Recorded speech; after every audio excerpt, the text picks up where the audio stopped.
Street 3, c'est comme tous les autres jeux. Si tu joues avec des gars sympas, il est sympa. Si tu joues avec des nazes, il est naze. Depuis l'apparition du online sur les jeux de baston, les joueurs échangent des insultes au lieu d'échanger leur savoir. Street 3 fait partie de ma vie, mais c'est comme une ex. Tu l'as aimée, mais tu veux plus d'elle. Tu n'es pas contre lui mettre un tir une ou deux fois ou deux par an, mais tu connais trop les problèmes pour te remettre avec. Street 3, c'est comme les ex et la prison. Si tu y reviens, c'est que t'as pas compris la leçon. Street Fighter 3, ça remonte à l'été 98, où on marchait avec mon pote. On marchait, pour vendre le shit aux estivants sur le port de Gruissan. Il y avait deux grosses salles d'arcade, mais tout au bout du port se trouvait un bar avec deux baby-foot et Street Fighter 3. Bien sûr, la borne était toujours disponible. Déjà parce que le bar était mal placé, et aussi car le jeu n'était pas du tout populaire. En 98, seule une poignée d'irréductibles joueurs s'adonnaient à ce jeu ringard en 2D.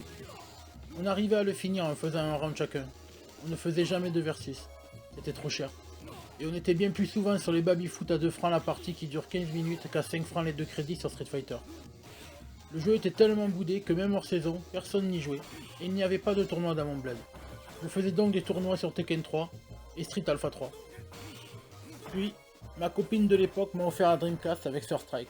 On a commencé à y jouer un peu entre potes. J'ai participé à des tournois, j'en ai gagné un à Montpellier. En parallèle, je participais au tournoi de Soul Calibur 2.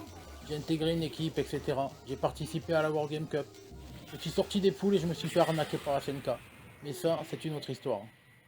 Ensuite, encore ma meuf m'a offert la Xbox. Je l'ai craqué et j'avais tous les jeux, y compris Sur Strike. Internet arrive dans les foyers, je précommande des sticks pour le 15e anniversaire qui sont actuellement sur ma borne. J'ai encore la facture d'époque. Puis Evo 2004, c'était fou. La performance ne vient pas du nombre de parades réalisées par Daigo comme on peut l'entendre sur toutes les vidéos parlant de l'Evo 2004, mais du fait que la super de Chun-Li est imbloquable. Car le premier input avant pour parer le coup de pied doit être effectué simultanément avec le moment où Justin Wong appuie sur le pied pour lancer la super.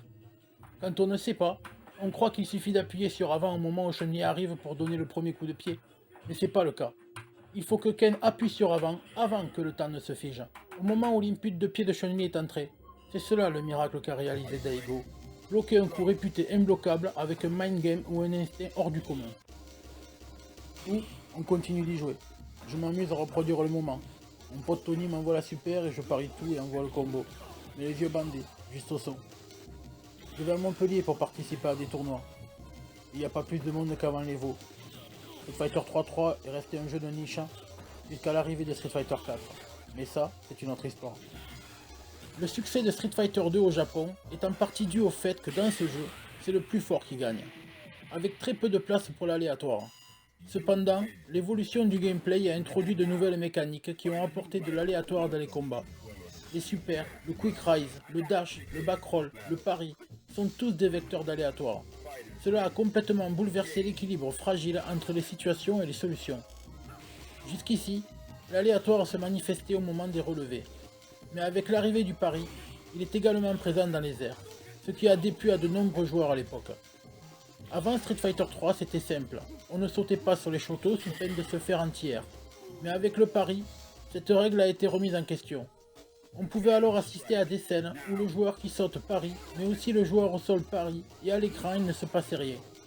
Sans parler des problèmes d'équilibrage, car tous les jeux Street en ont toujours eu, ou des imbloquables du rien et oraux. Là où Street Fighter 2 est plus proche des échecs, Street Fighter 3.3 est comparable au poker. On fait des paris et c'est le hasard qui tranche. Street Fighter 3.3 est unique et suscite des réactions contrastées chez les joueurs. Si vous êtes du genre à préférer la sécurité et à éviter les prises de risque, ce jeu pourrait ne pas vous convenir. Par contre, si vous aimez faire des paris, alors foncez.